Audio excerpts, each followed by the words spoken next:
Hi dears, welcome back. അപ്പോൾ നമ്മുടെ പഴയകാല ഓർമ്മകളൊക്കെ തിരിച്ചു കൊണ്ടുവരുന്ന ഒരു കുഞ്ഞ് റെസിപ്പിയാണ് ഇന്നുള്ളത്. നമുക്ക് എല്ലാവർക്കും പ്രിയപ്പെട്ട തേങ്ങാ മിഠായി ഉണ്ടല്ലോ, പണ്ടൊക്കെ നമുക്ക് കിട്ടിയിട്ടുണ്ടായിരുന്ന അതേ സെയിം ടേസ്റ്റുള്ള തേങ്ങാ മിഠായിയാണ് ഇന്ന് ഞാൻ ഉണ്ടാക്കി കാണിക്കുന്നത്. നല്ല കിഡിലൻ ടേസ്റ്റാണ്. നമുക്കത് എങ്ങനെയാണ് ഉണ്ടാക്കുന്നതെന്ന് നോക്കിയിട്ട് വരാം. അപ്പോൾ ഞാൻ അതിനായിട്ടൊരു പാൻ അടുപ്പത്ത് വെച്ചിട്ടുണ്ട്. അതിലേക്ക് ഞാനൊരു 130 ഗ്രാം ശർക്കര ചേർക്കുന്നുണ്ട് ഇതിലേക്ക്. അതിനുശേഷം കുറച്ച് വെള്ളം, നമുക്ക് അതൊന്ന് പാനിയാക്കി എടുക്കാൻ വേണ്ടിയിട്ടുള്ള ഒരു രീതിക്ക് കുറച്ച് വെള്ളം ഒഴിച്ചു കൊടുക്കുന്നുണ്ട്. നമുക്കിനി ഇതൊന്ന് പാനിയാക്കി എടുക്കാം.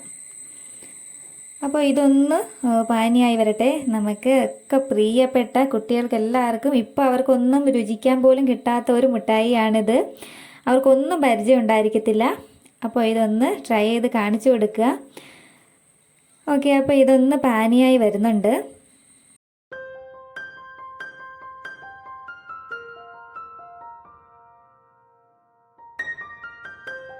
ഇതിവിടെ റെഡിയാവുന്ന നേരം കൊണ്ട് നമുക്ക് കുറച്ച് തേങ്ങ ചിരകി എടുക്കണം. അപ്പോൾ ഞാനിവിടെ ഒരു 1.5 കപ്പ് തേങ്ങ ചിരകിയത് എടുത്തിട്ടുണ്ട്. ചെറിയ തേങ്ങയാണെങ്കിൽ ഒരെണ്ണം മുഴുവനായിട്ട് എടുത്താലും മതി.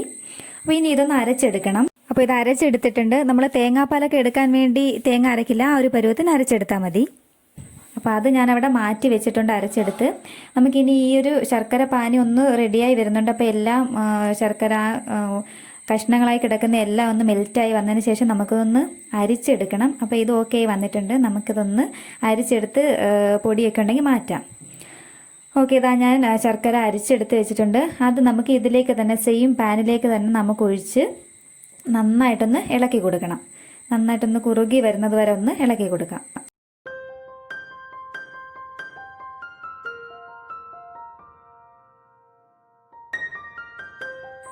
അപ്പോൾ അതാ ഇതൊന്ന് കുറുകി വന്നിട്ടുണ്ട്. ഇതിലേക്ക് ഞാൻ ഒരു നുള്ളി ഏലക്ക പൊടിച്ചത് ചേർത്ത് കൊടുത്തു. കുറച്ച് ഏലക്ക പൊടിച്ച് നമുക്ക് ആ ഒരു ഫ്ലേവറിന് വേണ്ടിയിട്ടാണ് ചേർത്ത് കൊടുത്ത്. ഇനി നന്നായിട്ട് ഒന്നുകൂടി ഒന്ന് മിക്സ് ചെയ്തെടുക്കാം. അപ്പോൾ തീ ലോ ഫ്ലെയിമിലോ മീഡിയം ഫ്ലെയിമിലോ മാത്രം വെച്ചാൽ മതി, ഹൈയിൽ വെക്കണ്ട, എങ്കിൽ ഇത് പെട്ടെന്ന് കരിഞ്ഞു പോകാൻ ചാൻസ് ഉണ്ട്. അപ്പോൾ ഇനി ഇതൊന്ന് കുറുകി വരട്ടെ. അതിൻ്റെ വെള്ളമൊക്കെ ഏകദേശം ഒന്ന് വറ്റി വരണം. നന്നായിട്ടങ്ങ് വറ്റണ്ട, എങ്കിൽ പോലും കുറച്ചൊന്ന് ഡ്രൈ ആയി വരുന്നവരെ നമുക്ക് ഒന്ന് ഇളക്കി കൊടുക്കാം. അപ്പോൾ ഇത് ഏകദേശം ഒന്നിൻ്റെ വെള്ളമൊക്കെ ഒന്ന് വറ്റി വന്നിട്ടുണ്ട്. ഇനി ഇതിലേക്ക് നമുക്ക് നേരത്തെ അരച്ച് വെച്ചിരിക്കുന്ന തേങ്ങ ഉണ്ടല്ലോ, അത് നമുക്കിതിലേക്ക് ആഡ് ചെയ്ത് കൊടുക്കാം. ആഡ് ചെയ്ത് നന്നായിട്ട് ഇതൊന്ന് മിക്സ് ചെയ്ത് കൊടുക്കണം. നന്നായിട്ട് എല്ലാം കൂടി നല്ല പോലെ ഒന്ന് മിക്സ് ചെയ്തെടുക്കണം. മിക്സ് ചെയ്ത് യോജിപ്പിച്ചതിന് ശേഷം നമുക്ക് ഒന്നുകൂടി ഇളക്കി കൊടുത്ത് ഒന്ന് കുറുകി വരുന്നത് വരെ ഒന്ന് വെയിറ്റ് ചെയ്യാം.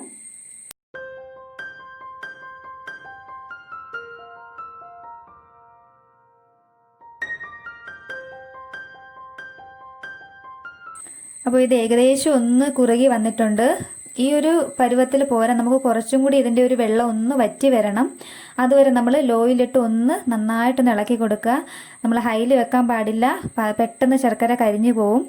അപ്പോൾ ഇത് ഏകദേശം ഒന്ന് ഇപ്പോൾ ഒന്ന് വെള്ളമൊക്കെ ഒന്ന് വറ്റി വന്നിട്ടുണ്ട്.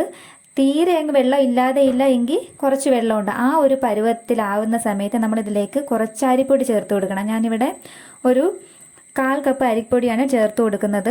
വറുത്ത് വെച്ചിരുന്ന അരിപ്പൊടിയാണ്. അപ്പോൾ നമ്മൾ അരിപ്പൊടി കൂടുതലായിട്ടായി പോകരുത്, എങ്കിൽ നമുക്ക് അരിപ്പൊടിയുടെ ടേസ്റ്റ് ആയിരിക്കും മുന്നിൽ നിൽക്കുക. അതുകൊണ്ട് കുറച്ച് ചേർത്ത് നന്നായിട്ട് മിക്സ് ചെയ്ത് കൊടുക്കുക. ഇപ്പോൾ കണ്ട ഒരു പാനിൽ നിന്ന് വിട്ട് വരുന്ന ഒരു പരുവായിട്ടുണ്ട്. എങ്കിലും ഇതിൽ കുറച്ചും കൂടി ഒരു വെള്ളത്തിൻ്റെ അംശമുണ്ട്. അതുകൊണ്ട് നമ്മൾ കുറച്ചുകൂടി ഒന്ന് വെയിറ്റ് ചെയ്തൊന്ന് ഇളക്കി കൊടുക്കുക. ലോയിൽ വെച്ചിട്ട് ഒന്ന് ഇളക്കി കൊടുക്കുക. അപ്പോൾ ഏകദേശം ഒന്നായി വന്നിട്ടുണ്ട് കേട്ടോ. എങ്കിൽ പോലും ആ ഒരു വെള്ളത്തിൻ്റെ അംശം ഉണ്ട്, നമുക്ക് കാണുമ്പോൾ തന്നെ അറിയാം ആ ഒരു വെള്ളത്തിൻ്റെ അംശം. അപ്പോൾ ഇനി ഇതിലേക്ക് ചേർക്കേണ്ടത് 1 സ്പൂൺ നെയ്യാണ്. നമുക്ക് നമ്മൾ കോക്കനട്ടിൽ ഓൾറെഡി എണ്ണ അംശം ഉണ്ട്, എങ്കിൽ കൂടി നമുക്ക് കയ്യിൽ ഒട്ടിപ്പിടിക്കാതിരിക്കാൻ വേണ്ടി 1 സ്പൂൺ നെയ്യ് ചേർത്ത് കൊടുക്കാം. അപ്പോൾ ഇത് നമ്മുടെ ഈ മിക്സ് റെഡി ആയിട്ടുണ്ട്. നമുക്കിനി ഒരു പാത്രത്തിലേക്ക് മാറ്റാം. അപ്പോൾ ഇനി നമുക്കിത് ഒന്ന് ബൗൾസാക്കി മാറ്റാം. ഞാൻ ഏകദേശം ഒരു ചൂട് കുറഞ്ഞ സമയത്താണ് ഇതെടുത്തത്. നമുക്ക് ഇഷ്ടമുള്ള ഷേപ്പിൽ നമുക്കിത് ഉരുട്ടിയെടുക്കാം. ഈ ഒരു ബോളിൻ്റെ ഷേപ്പിൽ വേണമെങ്കിൽ എടുക്കാം, അല്ലാന്നുണ്ടെങ്കിൽ പരത്തിയെടുക്കാം. നമുക്ക് പണ്ട് കിട്ടുക എന്നുള്ള ഈ ഒരു നെയ്യപ്പ ഷേപ്പിലുള്ള മിഠായി, ആ ഒരു ഷേപ്പിന് വേണമെങ്കിൽ എങ്ങനെ വേണമെങ്കിലും നമുക്ക് ഇത് ഉരുട്ടി വെക്കാവുന്നതാണ്. അപ്പോൾ ഒരു ചെറു ചൂടോടെ വേണം ചെയ്യാൻ. തീരെ തണുത്ത് പോയി കഴിഞ്ഞാൽ ഇത് ഡ്രൈ ആയി പോവും. അപ്പോൾ ചെറു ചൂടോടുകൂടി നമുക്ക് കൈ പൊള്ളാത്ത രീതിയിലുള്ള ചൂട്, ആ ഒരു ചൂടിൽ നമുക്ക് ഇത് നല്ലതായിട്ടൊന്ന് ഷേപ്പ് ചെയ്ത് വെക്കാം. എല്ലാവർക്കും എൻ്റെ ഈ കുഞ്ഞ് മിഠായി റെസിപ്പി ഇഷ്ടപ്പെട്ടു എന്ന് പ്രതീക്ഷിക്കുന്നു. അപ്പോൾ എല്ലാവരും ഇത് വീട്ടിൽ ട്രൈ ചെയ്ത് നോക്കുക. തീർച്ചയായിട്ടും നിങ്ങൾക്കിത് ഇഷ്ടപ്പെടും. ഇന്നത്തെ എൻ്റെ വീഡിയോ ഇഷ്ടപ്പെട്ടിട്ടുണ്ടെങ്കിൽ ആരും ലൈക്ക് ചെയ്യാനും ഷെയർ ചെയ്യാനും മറക്കരുത്. പുതുതായിട്ട് ആരെങ്കിലും കാണുന്നുണ്ടെങ്കിൽ ഒന്ന് സബ്സ്ക്രൈബ് കൂടി ചെയ്തേക്കണേ. അപ്പോൾ നെക്സ്റ്റ് വീഡിയോയുമായി കാണുന്നത് വരെ ടേക്ക് കെയർ.